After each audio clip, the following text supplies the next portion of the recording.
अच्युतं केशवं रामनारायणं कृष्णदामोदरं वासुदेवं हरिं श्रीधरं माधवं गोपिकावल्लभं जानकीनायकं रामचन्द्रं भजे। अच्युतं केशवं सत्यभामाधवं माधवं श्रीधरं राधितं इन्दिरामन्दिरं चेतसा सुन्दरं देवकी नन्दनं नन्दजं सन्ददे।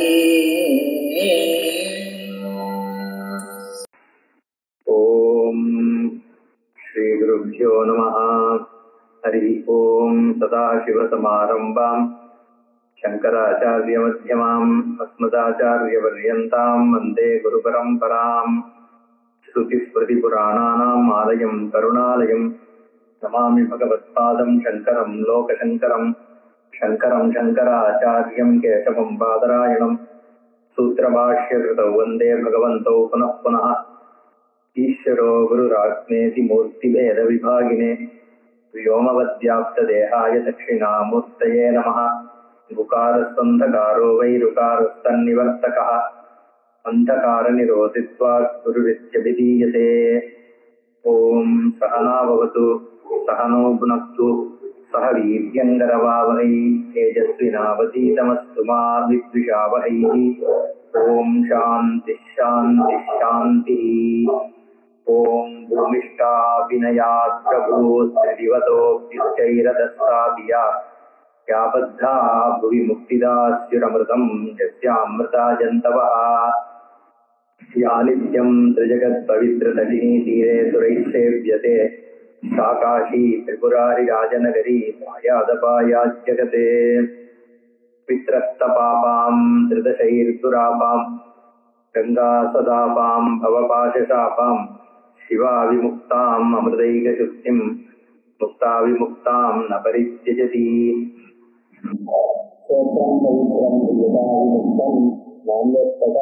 प्रतिविश्वयुक्तं न धर्मशास्त्रैर्न च तैः पुराणैः तस्माच्छरण्यं हि सदा विमुक्तं नाविमुक्तसमं क्षेत्रं नाविमुक्तसमागतिः नाविमुक्तसमं लिङ्गं सत्यं सत्यं पुनः पुनः अविमुक्तं परित्यज्य योऽन्यत्र कुरुते रतिं मुक्तिं करतलान् मुक्त्वा सोऽन्यां सिद्धिं गवेषयेत्।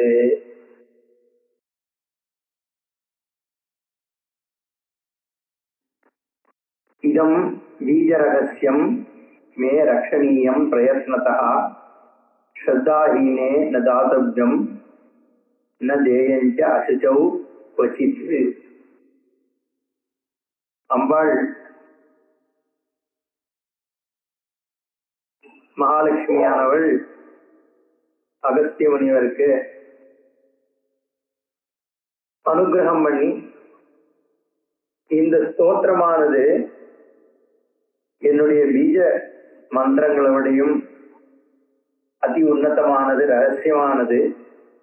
அதனால எப்படியாவது இதை ரட்சிக்கணும், எவ்வளவு பிரயத்தனம் பண்ணியாவது இதை ரட்சிக்கணும்.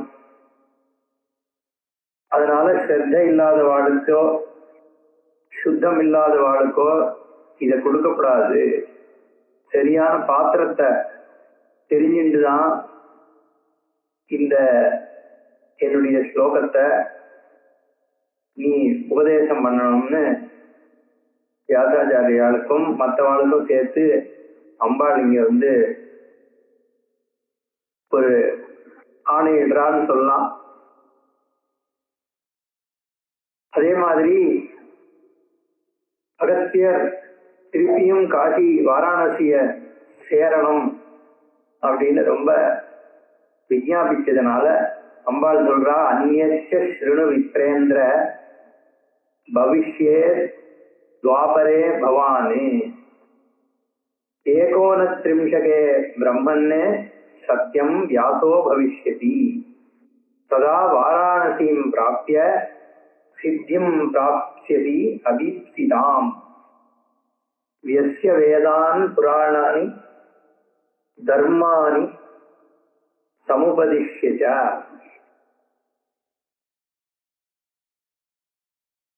அகஸ்திய முனிவரே, நான் இன்னும் சொல்றேன் கேளுங்கோ.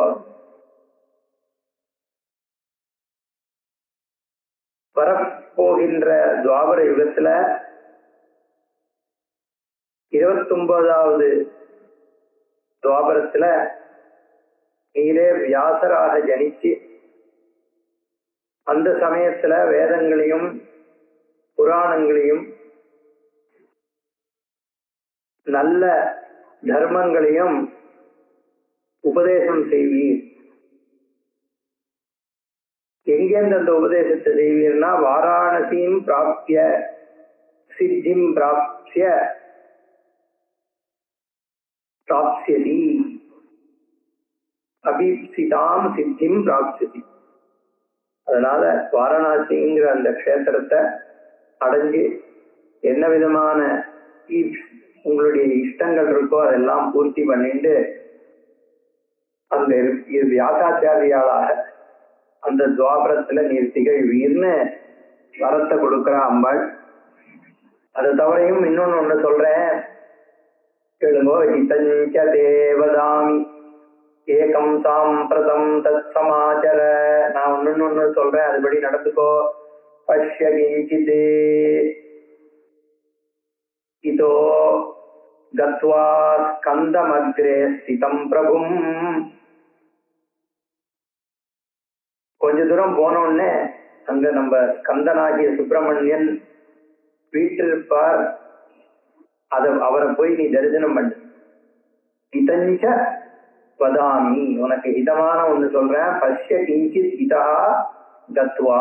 இங்க இருந்து கொஞ்ச தூரம் போன உடனே ஸ்கந்தன் இருப்பார். ஸ்கந்தம் அக்ரே ஸ்திதம் பிரபும், முருகன் இருப்பார். அவரை போய் தரிசனம் பண்ணும்.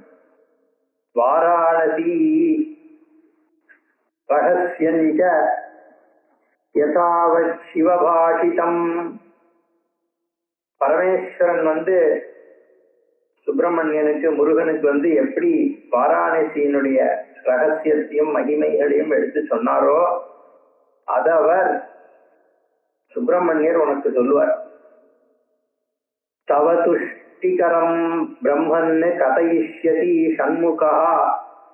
அந்த ஆறுமுகனாகிய சுப்பிரமணியன் இந்த வாராணசி மகிமைய உனக்கு சொல்லுவார். அத நீ கேட்டு சந்தோஷமடை. தவ துஷ்டிகரம், உன்னை சந்தோஷப்படுத்தக்கூடியதாகிய இந்த காசி மகாத்மியம் உனக்கு சொல்லப்படும். சாட்சாத் முருகனே உனக்கு சொல்லுவார். அதனால அதையும் அடைஞ்சி சந்தோஷத்தை அடையன்னு அம்பாள் வரம் கொடுக்கறாளாம், ஆசீர்வாதம் பண்றா.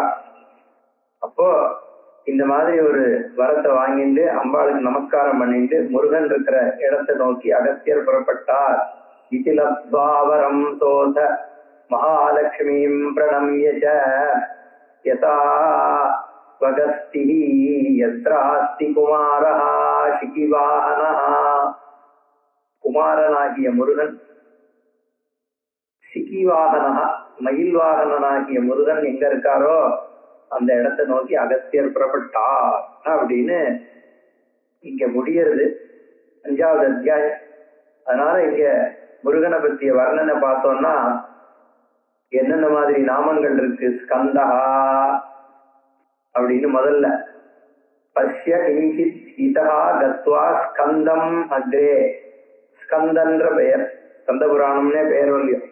அடுத்தது ஷண்முகா, அது இங்க சொல்லிடுறார். கதையிஷ்யதி ஷண்முகா, ஆறுமுகனாகிய சுப்பிரமணியன் அப்படின்றதும் சொல்றார். அப்புறம் குமாரஹா, குமரன் நம்ம தமிழ்ல சொல்றனே குமாரஹா, குமார சம்பவம்னு இருக்கேன். இப்ப குமாரன்ற பெயரு இங்க 3வதாக அதையும் சொல்றார். ஷிகி வாகனஹான்னு மயில்வாகனாகிய முருகன் ஆறுமுகத்தோடு இருப்பார். போய் அவரை பார்க்கறதுன்னு அம்பாள் சொல்றா அப்படின்னு முடியறது. இது ஸ்ரீ ஸ்காந்தே மகாபுராணே ஏகாதீதி சாஹஸ்ரியாம் சம்ஹிதாயாம் சதுர்த்தே காஷிகண்டே அகஸ்திய பிரஸ்தானம் நாம 5மோத்யாய. அகஸ்தியர் கிளம்பினார் அப்படின்றதாக இந்த 5வது அத்தியாயமானது இதோட பூர்த்தியானது. ஆறாவது ரொம்ப உன்னதமான தீர்த்த அத்தியாயம் அப்படிங்கிற அத்தியாயம். நம்ம தேசத்துல இருக்கக்கூடிய தீர்த்தங்கள் எல்லாம் இதுல சொல்லப்படுறது. இந்த ஸ்கந்த புராணம் இயற்றப்பட்ட காலத்துல என்னென்ன தீர்த்தங்கள் இருந்தது அப்படின்றது இதுல தெரியாது. ஷஷ்டோத்தியாய தீர்த்தாத்தியாய வர்ணனம்.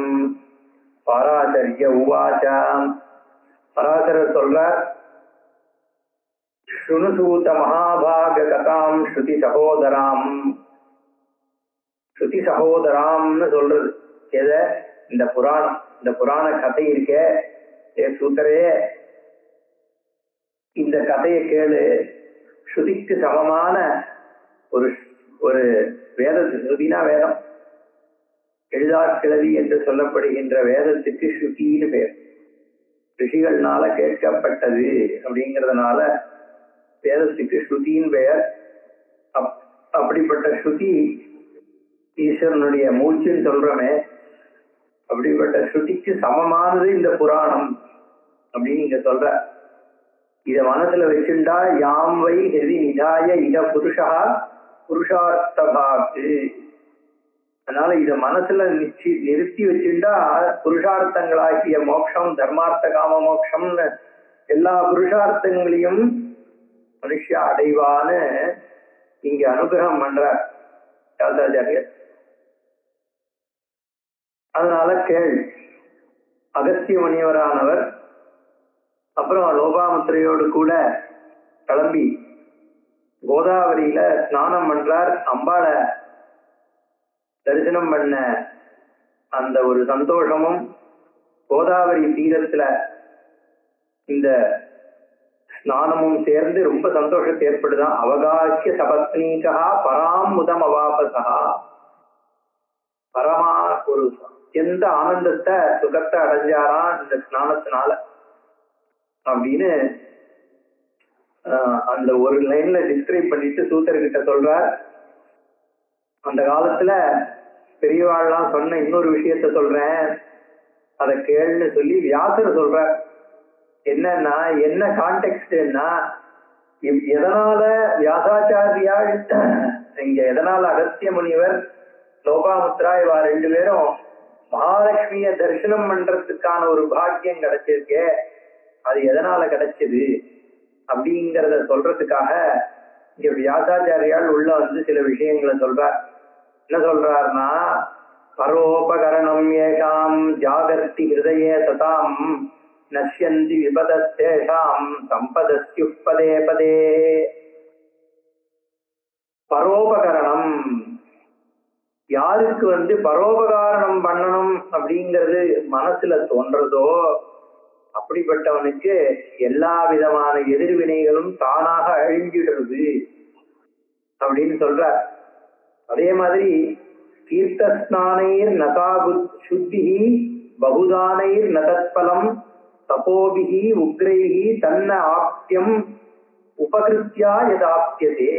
உபகாரம் பண்றதுனால உனக்கு என்ன விதமான, அடுத்தவாளுக்கு உபகாரம் பண்றதுனால என்ன விதமான பலன்கள் கிடைக்குமோ அந்த பலன்களை நீ தீர்த்த ஸ்நானம் பண்றதுனாலயோ இல்ல பலவிதமான தானங்கள் பண்றதுனாலயோ இல்ல உக்கிரமான தபஸ் பண்றதுனாலயோ கூட கிடைக்க முடியாத விஷயங்கள் பரோபகாரம் பண்றதுனால கிடைச்சிடுறது அப்படின்னு இது இவருடைய இந்த அகஸ்தியருடைய விற்த்தாந்தத்தினால நமக்கு ஸ்பஷ்டமாக தெரியறது அப்படின்னு இங்க வியாசர் சொல்றார் சூத்தர்கிட்ட.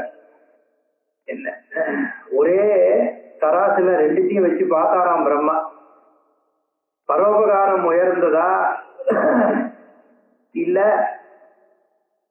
இந்த தீர்த்த காரியங்கள்லாம் சிறந்ததா அப்படின்னு தராசுல வச்சு பார்த்தாராம். பரோபகிருத்யாயோ தர்மோ தர்மோ தானாதி சம்பவ ஏகத்ர துலிதௌ தாத்ரா தத்ர பூர்வோ பவத் குரு. ஏகத்ர துலிதௌ, ஒரே தராசுல வச்சு பார்த்தாராம் பிரம்மா. தாத்ரா, தாத்தானா பிரம்மா.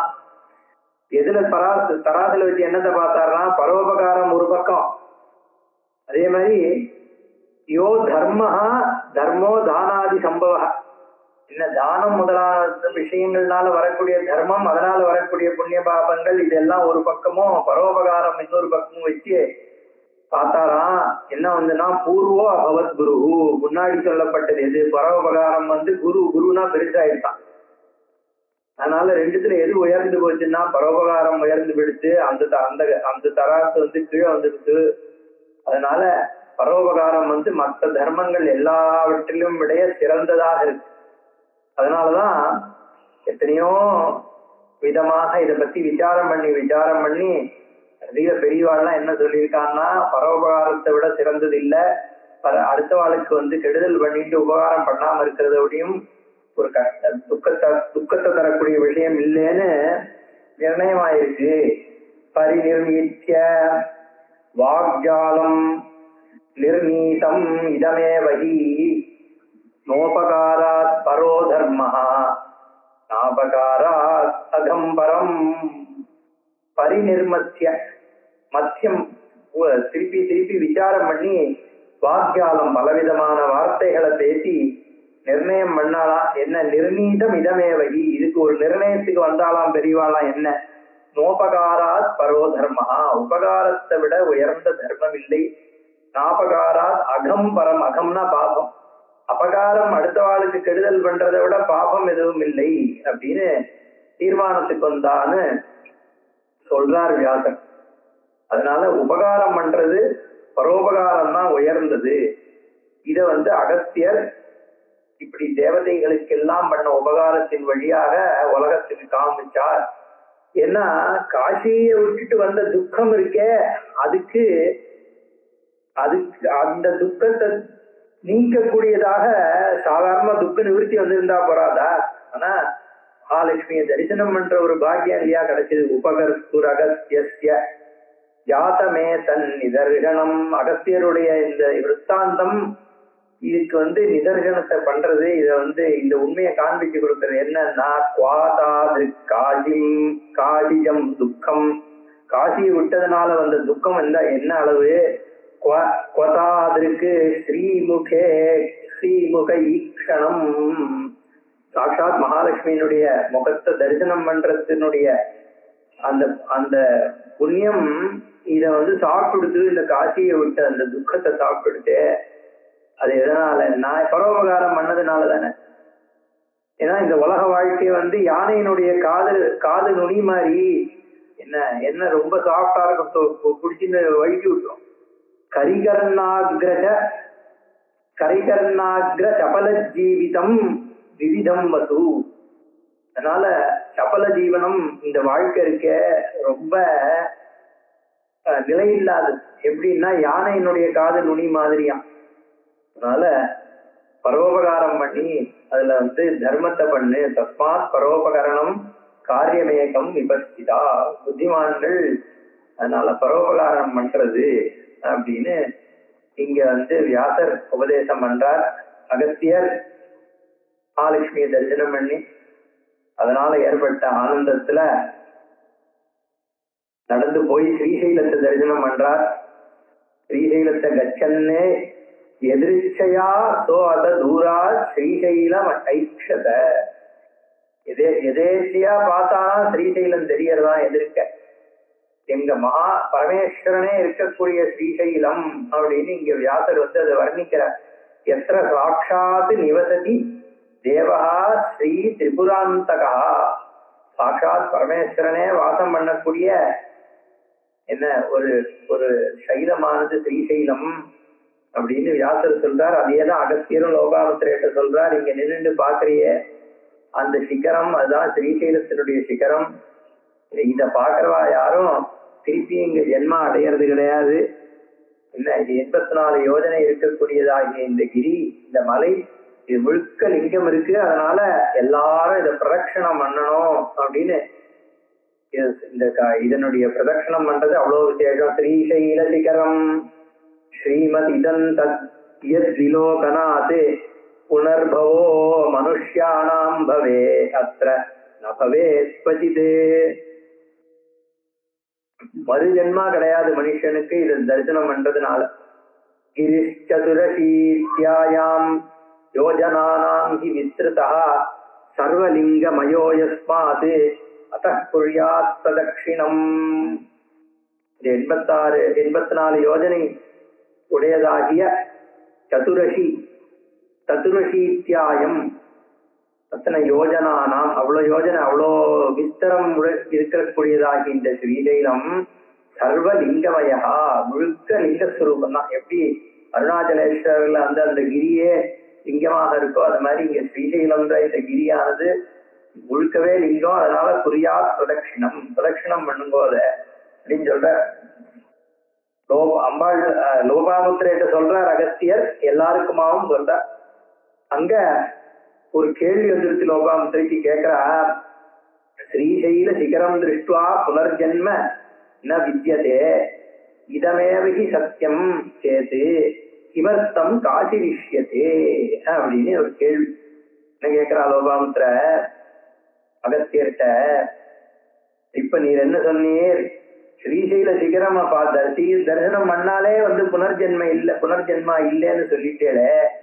அப்படி இருக்கும்போது காசி வேற ஏன் எல்லாரும் காசியை தேடி போறா, ஸ்ரீசைலத்திலே இருந்துடலாமே, புனர்ஜென்மா இல்லாம இருக்கிறதுக்காக தானே ஒண்ணுத்த தேடுறோம் அப்படிங்கிற ஒரு விஷயத்த ஸ்ரீசைலமே கொடுத்துருங்கிற பொழுது எதுக்காக காசிக்கு போகணும்ன்ற ஒரு கேள்வி வந்துடுது. அதை கேட்கறான், தயங்கிதான் கேட்கறா. கேட்கட்டுமான்னு கேட்டா முதல்ல அகஸ்தியர் சொல்றார், நீ ஒன்னும் தப்பா கேட்கற போறதில்ல, கேளுங்கிறார். அதனால இந்த கேள்வியை கேட்கிறா. இப்ப அகஸ்தியர் சொல்றார், நீ கேட்டது நல்ல கேள்விதான், நான் அதுக்கு பதில் சொல்றேன். ஏன்னா இந்த கேள்விக்கு ஏற்கனவே அர்த்த நிர்ணயம் பல சந்தர்ப்பங்கள்ல ரிஷிகள் பண்ணிட்டா. நிர்ணீதம் அசகிருச்ச ஏதன் முனிபிகி தத்துவ சிந்தகைகி, தத்துவத்தை சிந்தனை பண்றவாள்லாம் இந்த சிந்தனை பண்ணிருக்கா எல்லாரும். ஸ்ரீசைலம்னு பெயர்பட்ட ஒரு கஷேத்திரம் இருக்கே, ஒரு மலை இருக்கே, அது இருக்கும் பொழுது காசி வேற தேவையா அப்படிங்கிற ஒரு கேள்வி நீ கேட்டியே, அதுக்கான நிர்ணயம் ரிஷிகள் பண்ணிருக்கா. ஏன்னா ஸ்ரீசைலம் மட்டுமில்ல, இன்னும் பல கஷேத்திரங்கள் இருக்கு. முக்தி ஸ்தானானி அநேகானி கிருத தத்ராபி நிர்ணயா தானி தே கதையாம் யத்ர தத்தசித்த அபவக்ஷணம். முக்திஸ்தானங்கள் பல இருக்கு. இது காசி ஸ்ரீசைலம் மட்டுமில்ல, பல கஷேத்திரங்கள் இருக்கு. அதுலயே அதை பற்றிய நிர்ணயங்கள் பல ஏற்கனவே செய்யப்பட்டிருக்கு. இதுல எது எப்பேற்பட்ட கஷேத்திரம், எது உயர்ந்த கஷேத்திரம், எதெல்லாம் முக்தி தரக்கூடிய கஷேத்திரங்கள், இதுல எது எதை விட சிறந்தது, இருக்கிறதுலே உயர்ந்தது எதுங்கிற நிர்ணயம் எல்லாம் ஏற்கனவே பண்ணப்பட்டிருக்கு. அதை நிதானமா கொஞ்சம் கேள் அப்படின்னு சொல்லி ஆரம்பிக்கிறார். பிரதமம் தீர்த்தராஜம் து பிரயாகாட்சியம் சுவிஸ்ருதம் காமிகம் சர்வதீர்த்தானாம் தர்மகார்மார்த்த மோக்ஷதம் நைமிஷஞ்ச குருக்ஷேத்திரம் கங்காத்வாரம் அவந்திகா அயோத்தியா மதுரா சைவ துவாரகாப்யமராவதி சரஸ்வதி சிந்து சங்கோ கங்காசாகர சங்கமஹ காந்தி ச த்ரயம்பகஞ்ச அபி சப்த கோதாவரி தடம். பலவிதமான க்ஷேத்திரங்கள் இருக்கின்றன. அதுல முக்கியமான முதல் க்ஷேத்திரம், இருக்கிறதுலே உன்னதமான தீர்த்தம் எதுன்னா தீர்த்தராஜம்னு சொல்லப்படக்கூடிய பிரயாக். இன்னைக்கு பிரயாக்ராஜ்னு சொல்லப்படுறதே அதுதான் தீர்த்தங்கள்லே உத்தமமான தீர்த்தம். அந்த தீர்த்தத்துல எல்லா விதமான விஷய காமனங்கள் மற்ற தீர்த்தங்கள்ல போய் நம்ம பண்றோமோ அத்தனை காமனங்களும் இந்த ஒரு பிரயாக கஷேத்திரத்துல நமக்கு பலிதமாகிறது. காமிகம் சர்வதீர்த்தானாம் தர்ம காமார்த்த மோக்ஷதம். என்ன எல்லா தீர்த்தங்களை தரிசனம் பண்ணக்கூடிய ஆசையும் இந்த தீர்த்தராஜம்ங்கிற தீர்த்தத்தை தரிசனம் பண்றதுனால தீர்ந்துடலாம்.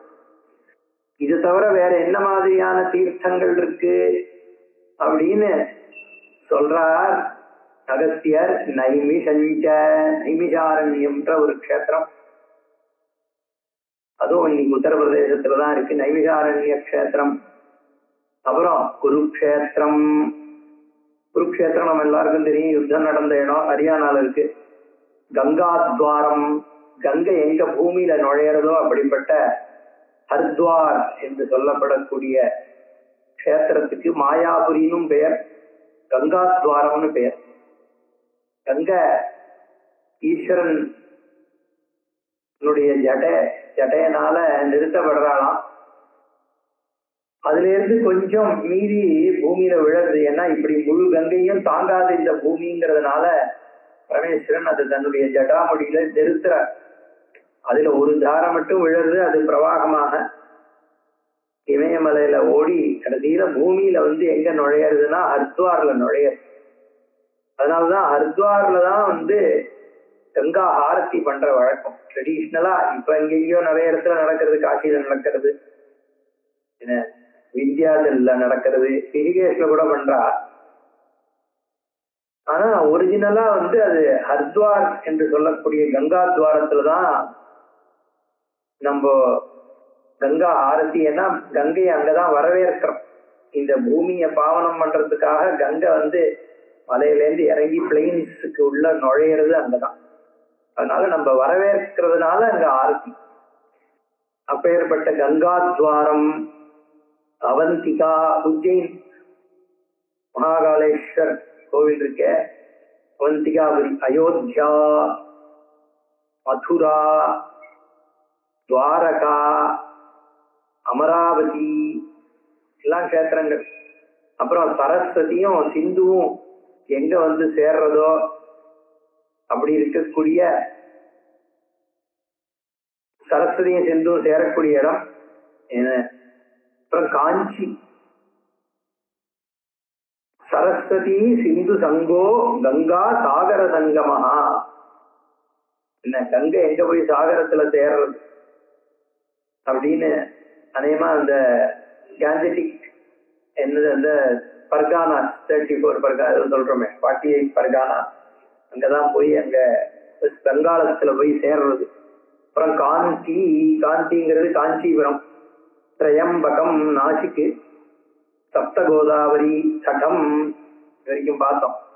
அதை தவிர இன்னும் கஷேத்திரங்கள் சொல்லிட்டு போற. காலஞ்சரம் பிரபாசஸ்ய ததா பதரிகாஸ்ரமஹ மகாலயஸ்ததோங்கார க்ஷேத்ரம் வை பௌருஷோத்தமம் கோகர்ணோ பிருகுகச்சஸ்ய பிருகுதுங்கஸ்ய புஷ்கரம் ஸ்ரீபர்வதாதி தீர்த்தானி தாராதீர்த்தம் ததைவ ச மானசான்யபி தீர்த்தானி சத்யாதீனி ச வை ப்ரியே ஏதானி முக்திதான்யேவ நாத்ர கார்யா விசாரணா. வேற என்னென்ன க்ஷேத்திரம்னா காலஞ்சரம், பிரபாசம், பத்ரிகாசிரமம், மகாலயம், ஓங்கார க்ஷேத்திரம், அமர்கண்டா, ஜெகநாதபுரி அப்படின்னு சொல்லக்கூடிய பூரி ஜெகநாதம். அதே மாதிரி இதெல்லாம் என்ன விஷ்ணு க்ஷேத்திரங்கள். இதை தவிர சிவக்ஷேத்திரமாக இருக்கக்கூடிய கோகர்ணம், கோகர்ணம் ஆத்மலிங்க சுவாமி, அங்க பரமேஸ்வரன் ஆத்மஸ்வரூபமாகவே விராஜமான், கோகர்ண க்ஷேத்திரம். அப்புறம் பிருகுகச்சம், புரோச்சுன்னு சொல்றோமே, குஜராத்ல இருக்கக்கூடிய பிருகுகச்சம், பிருகு துங்கம், அது நேபாளத்துல இருக்கு, புஷ்கரம், ஸ்ரீபர்வதம், அப்புறம் தாரா தீர்த்தம் என்பதாகிய தீர்த்தங்கள், க்ஷேத்திரங்கள் இதெல்லாம் இருக்குன்னு சொல்ற. ஸ்ரீ பர்வதாதி தீர்த்தானி தாரா தீர்த்தம் ததைவச்ச. இதை தவிர வேற தீர்த்தங்கள் இருக்கா? இவ்வளவுதான் இருக்கா? அது சொல்றார். மானசான்யபி தீர்த்தானி, மனசுக்குள்ளேயே சில தீர்த்தங்கள்லாம் இருக்கு. மானச தீர்த்தங்கள்னு பெயர். எதுன்னா சத்யாதீனி, சத்தியம் முதலான தீர்த்தங்கள் இருக்கு ஹேப்பியே அப்படின்னு லோபாமுத்திரையை பார்த்து சொல்றார். இது எல்லாமே முக்தி கொடுக்கக்கூடியதுதான். ஏதாதி முக்திதானி ஏவ, எல்லாம் முக்தி கொடுக்கக்கூடிய தீர்த்தங்கள். அதனால இந்த எல்லா தீர்த்தத்திலையும் நீராடு, அது உனக்கு நல்லது. இதை தவிர இன்னொரு தீர்த்தம் இருக்கே, அதையும் சொல்லிடுறேன். என்னன்னா கயா தீர்த்தஞ்சயத் புரோக்தம் தத் பித்ருணாம் விமுக்திதம் பிதாமகானாம் ரணதோ முக்தா தனயாபி. கயா தீர்த்தம்னு ஒரு முக்கியமான தீர்த்தம். அது நமக்கு மட்டும் முக்தி கொடுக்கறது இல்லை, நம்ம பித்திருக்களுக்கும் சேர்த்து முக்தி கொடுக்கறது. அப்படிங்கிறதுனால யாரெல்லாம் அந்த கயா தீர்த்தத்துக்கு போய் அந்த தீர்த்தத்துல காரியம் பண்றாளோ அவர்கள் தன்னுடைய பிதாமகன் பிரபிதாமகர்கள் எல்லாருக்கும் முக்தி வாங்கி கொடுக்கிறா அப்படின்னு அந்த தீர்த்தத்தை பற்றியும் சொல்லி முடிக்கிறார். அப்ப லோகாமுத்திரா ஒண்ணு கேட்கிறா, சதர்மன் யுவாச்ச, என்ன கேட்கிறா, மானசான்யபி தீர்த்தானி யானி உக்தானி மகாமதே கானி கானி ச தானி இஹ்யேததாக்யாதுமர்ஹசி. இந்த தீர்த்தங்கள்லாம் அப்புறம் கேட்டுக்கிறேன். எனக்கு திடீர்னு நீங்க சொல்ற ஒரு விஷயம் கேட்கணும்னு தோன்றது. இந்த மானச தீர்த்தம்னு ஒண்ணுத்த கடைசியா சொல்லிட்டேல சத்யாதீனி, அது என்ன அந்த மானச தீர்த்தங்கள்னு கேட்கிறா லோகாமுத்திர. இவர் வரிசையா அதை சொல்ற அகஸ்தியர். முதல்ல இதை சொல்லிட்டு அப்புறம் அர்த்தம் பார்ப்போம். அகஸ்தியோ வாச்ச ஸ்ருணு தீர்த்தானி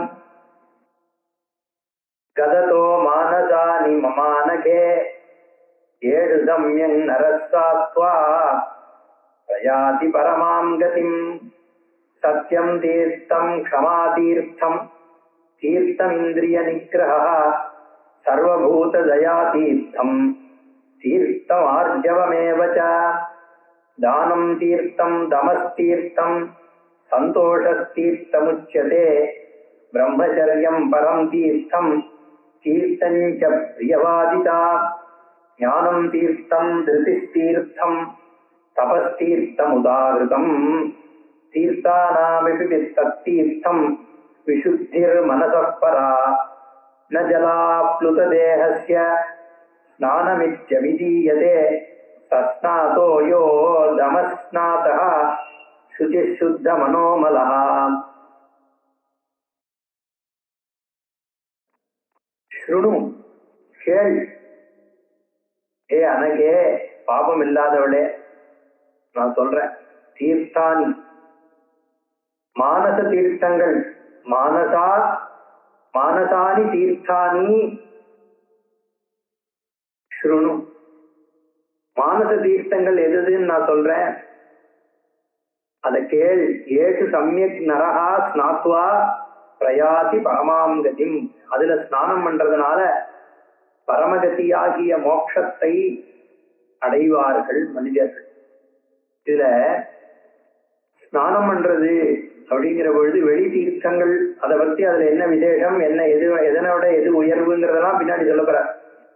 இப்போ மனசுல இருக்கக்கூடிய சில விதமான தர்மங்கள்ல நீ ஸ்நானம் பண்ணு அப்படின்னா என்ன அர்த்தம்னா முழுகுன்னு அர்த்தம். ஸ்நானம் பண்றதுன்னா என்ன, ஷவர் பாத் எடுக்கிறது வேற, நதியில போய் ஸ்நானம் பண்றது வேற. நதி ஸ்நானம் என்னன்னா நம்ம அதுல முழுக்க நம்ம உள்ள போயிடும். அது நம்ம அந்த ஜலம் நம்மள ஆட்கொள்றது. அப்ப இந்த மாதிரி குணங்கள் நம்மள பூர்ணமாக ஆட்கொண்டுட்டதுனால ஸ்நானம் பண்றதுன்னு அர்த்தம். கொஞ்சோண்டு ஏதோ உண்மையை பேசிட்டேன்னா சத்தியத்துல நான் ஸ்நானம் பண்றேன்னு அர்த்தம் கிடையாது.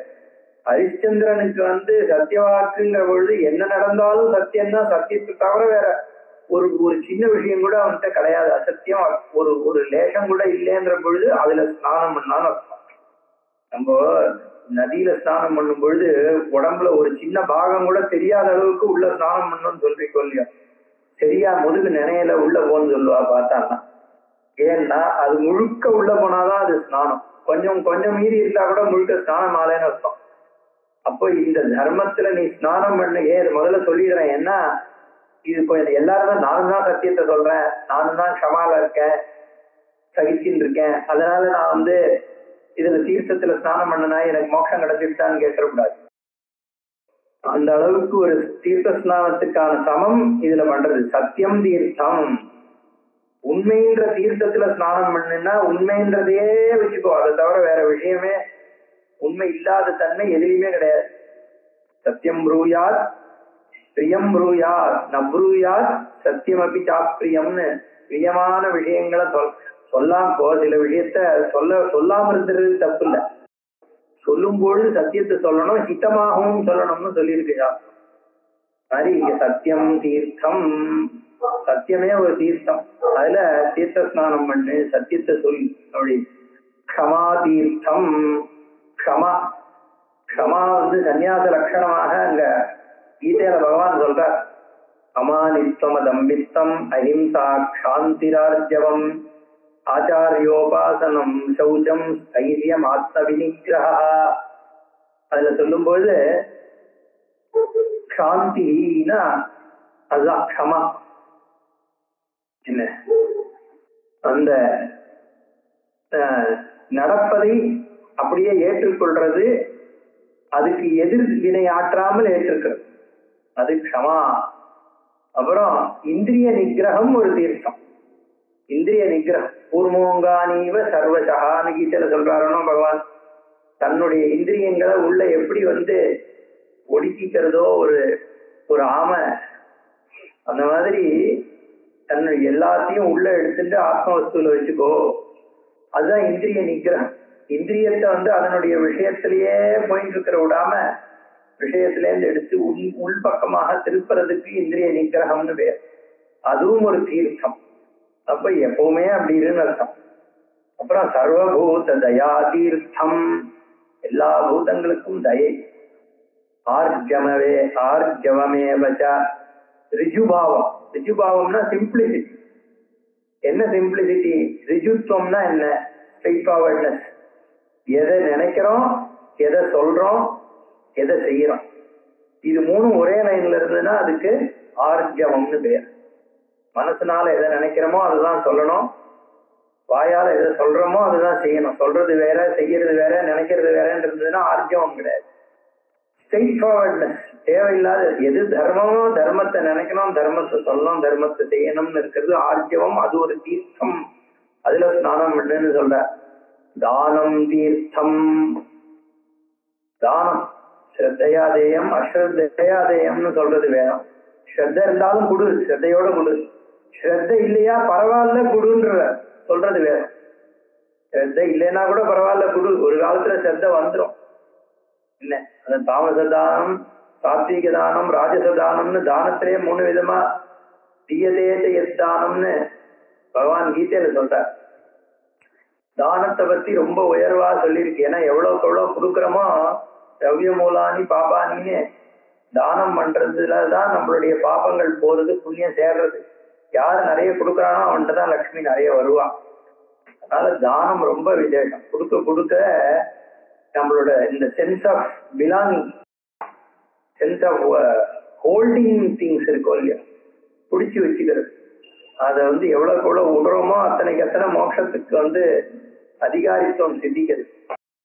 அதனால தானம் ரொம்ப விசேஷம். அதுவும் தீர்த்த கஷேத்திரங்கள்ல போய் தானம் பண்றது ரொம்ப விசேஷம். தானம் தீர்த்தம். தானமே ஒரு தீர்த்தம். கொடுத்துட்டே கரணை போல திருநீலகண்டரை போல தானம் பண்ணிட்டே இருக்கிறார். அதான் தானம் தீர்த்தம். தமஸ் தீர்த்தம்.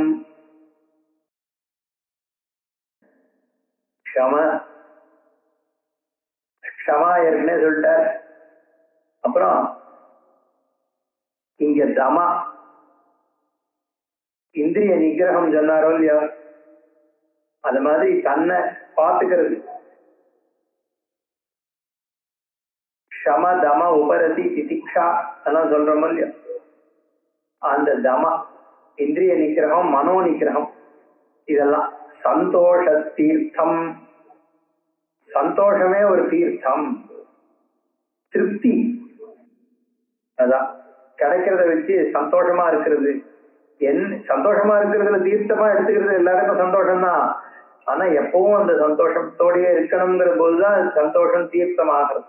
அப்ப என்ன விதமான பிரச்சனை வந்தாலும் அந்த என்ன கீதையில சொல்லும் பொழுது நோத்விஜே பிரியம் பிராப்திய, அங்க சொல்றாரு பிராப்தியத்தை அப்பிரியம். பிரியமானது அதனால ரொம்ப சந்தோஷத்தை அடைகிறதோ, அப்பிரியத்தை அடைஞ்சா ரொம்ப துக்கத்தை அடைகிறதோ. நோத்விஜே பிராப்தியா பிரியம் அப்படின்னு அந்த இடத்துல ஒரு இடத்துல கீதையில பகவானே சொல்ற. பிரியம் கிடைச்சதுன்னா அதனால குதிக்கிறது, அப்பிரியம் கிடைச்சதுன்னா அதனால துக்கப்படுறதுங்கிறது இல்லாம யார் இருக்கானோ அவன் தான் மோட்சத்திற்கு அதிகாரியாகலாம். அதனால சந்தோஷ தீர்த்தம் உச்சதே, ஒரே மாதிரி இருக்கிறதுன்னு அர்த்தம். பிரம்மச்சரியம் பரம் தீர்த்தம், பிரம்மச்சரியம்ங்கிறது உயர்வான தீர்த்தம். பிரம்மத்தினுடைய வழியில நடக்கிறது பிரம்மச்சரியம். பிரம்மங்கிறது இங்க வேதத்தினுடைய வழி இல்ல. பிரம்மச்சரியம்னு நம்ம புரிஞ்சுக்கிற அந்த வித்தியார்த்தி எப்படி நடந்துக்கணுமோ அந்த மாதிரி நடக்கிறது பிரம்மச்சரியம்னு எடுத்துக்கலாம். பரம் தீர்த்தம், தீர்த்தம் ச பிரியவாதிதா, பிரியமா பேசுறது. இனிய உளவாக இன்னாத கூறல் கனியிருப்ப காய் கவர்ந்தற்று அப்படின்னு நல்ல விஷயத்த பேச முடியுங்கிற பொழுது எதுக்கு அதை விட்டுட்டு வேற என்னத்தையோ பேசுற அப்படின்னு கேட்டாரானோ வள்ளுவர். அதனால பிரியபாஷம், பிரிய நத சொன்ன சத்தியம் புரியாத் பிரியம் பூரியாத்னு, சத்தியத்தை சொல்லு, பிரியத்தை சொல்லு, பிரியமாக சொல்லு. அதனால பிரியவாதிதா. ஞானம் தீர்த்தம், எப்போ ஞானத்துல இரு, ஞான நீராடிட்டு. ஞானம்ன்றது சாமானிய ஞானம், பிரம்ம ஜானம், எல்லா விதமான ஞானம், ஒரு விஷயத்தை பத்தி விவேகத்தோடு தெரிஞ்சுக்கிறதுக்கும் ஒரு ஞானம் தானே ஈஸ்வர ஞானம். இந்த ஞானம்ன்ற தீர்த்தத்திலேயே நீராடு. திருப்திஹி, திருப்திஹி மெமரி இல்லையா, இல்ல திருப்தினா கரேஜ், தைரியம் அப்படிங்கிற அந்த தீர்த்தம். தபஸ் தீர்த்தம், தபஸுங்கிற அந்த தீர்த்தம். அதே மாதிரி தீர்த்தானாமபி தத்தீர்த்தம் விசுத்தி மனசப்பரா, சுத்தமான மனசுங்கிற அந்த தீர்த்தம் அது உயர்ந்த தீர்த்தம். சுத்தமான மனசுன்னா ராகத்வேஷ ராகித்யம்னா எப்பவுமே அந்தக்கரண சுத்தி அப்படின்னு சொன்னாலே மனசினுடைய சுத்தினா என்னன்னா ஆசாபாசங்களில் இருந்து விருப்பு வெறுப்புகளில் இருந்து தள்ளி நிக்கிறதுக்கு சுத்தம்னு பேர். விசுத்த மானசா ந ஜலாப்ளுத தேகஸ்ய ஸ்நானமிதி அபிதீயதே. வெறும்ன ஜலத்துல பண்ற ஸ்நானம் மட்டும் போராது. யாரு அந்தக்கரணத்தை புத்திய கண்ட்ரோல்ல வச்சுக்கிறானோ அவன் தான் ஸ்நாதா. சஸ்நாதா யஹா தமஸ்நாதா, சமதம உபரதின்னு சொல்லக்கூடிய அந்த தமத்துல யாரு ஸ்நானம் பண்றானோ அவன் தான் உண்மையான ஸ்நாதன். சகாயேவ ஸ்நாதா, அவன் தான் ஸ்நானம் பண்ணவன். யாருன்னா சமதமம்னு அந்த சமாதி சக்க சம்பத்தின்னு ஆச்சாரியால் சொல்லும் போது 4 விஷய சாதன சதுஷ்டய சம்பத்துன்னு 4 சொன்னார். அதுல சமாதி சக்க சம்பத்தி அப்படின்னு அந்த 6 விஷயம் சொன்னாரோன்னா, அது தவிர வைராக்கியம், முமுட்சத்துவம் இதெல்லாம் சொன்னார். இந்த சமாதி சக்க சம்பத்தி யாருக்கு இருக்கோ அவன் அதுலயே ஸ்நானம் பண்றவன் ஸ்நாதா. சுச்சிஹி சுத்த மனோமலா, அவன் தான் சுத்தமானவன். அவன் தான் புத்தி சுத்தி இருக்கவன் தான் சுத்தி. யோலுப்த பிசுனா க்ரூரோ தாம்பிகோ விஷயாத்மகா சர்வதீர்த்தேஷ்வபி ஸ்நாதா பாபகா மலின ஏவசா. அதனால யாரு க்ரூரனா இருக்கானோ, தம்பம் இருக்கானோ, விஷயங்கள்ல எப்பவுமே உழண்டு இருக்கானோ, அவன் எத்தனை தீர்த்தத்துல போய் நீராடினா என்ன, அவன் பாபிதான், அசுத்தமானவன் தான். அதனால தீர்த்தங்கள்ல வெளி தீர்த்தங்கள் இருக்கு, இந்த உள்ளுக்குள்ள இருக்கக்கூடிய மானச தீர்த்தங்கள்னு இந்த தீர்த்தங்களும் இருக்கு. இதுல எதெல்லாம் உயர்ந்த மானச தீர்த்தம்னா வெளி தீர்த்தத்தோடையும் உயர்ந்தது. அதாவது வெளி தீர்த்தமும் ஸ்நானமும் இருக்கணும். அதுக்காக அந்த தீர்த்தம்லாம் தீர்த்தமே இல்ல, தீர்த்தத்துக்கு போக வேண்டியது இல்ல, இது ஒன்னாயிடும். இப்ப இருக்கிற காலகட்டங்கள்ல என்னன்னா இதை சொல்லிட்டு இருக்கனால அதனால அதை எதுக்கு கும்பமேளாவுக்கு போனோம், நல்லவனா இருந்தாலே போறோம். இவன் சொல்லுவான் என்ன ஏதோ உலகத்திலே நல்லவன் மாதிரியும் மற்றவாள்லாம் ஸ்நானம் பண்ண போறவங்கலாம் நல்லது இல்லாதவன் மாதிரியும். அது இதுல நம்ம அப்படி இதனுடைய தாத்பரியம் எடுத்துக்கூடாது. ஸ்நானத்தையும் பண்ணிட்டு நல்லது இல்லாம ஒருத்தர் இருந்துட்டு இருக்காங்கன்னா அதை விட நல்லவனா இருந்தா போறோம்பா. வெளி ஸ்நானத்தை நீ அது முக்கியம், அதை விட்டுறாத. ஆனா நல்லவனா இருந்தா மட்டுமும் போறாது. தீர்த்த ஸ்நானாதிகள் மோட்சத்துக்கு ஹேத்துவாக இருக்கு. அதெல்லாம் பின்னாடி இப்ப சொல்ல போறார் வியாசர். பார்க்கலாம். ஓம் பூர்ணமத பூர்ணமிதம் பூர்ணாத் பூர்ணமுதச்யதே பூர்ணஸ்ய பூர்ணமாதாய பூர்ணமேவாவசிஷ்யதே. ஓம் சாந்தி சாந்தி சாந்தி. ஹரி ஓம். ஸ்ரீ குருப்யோ நமः. ஹரி ஓம்.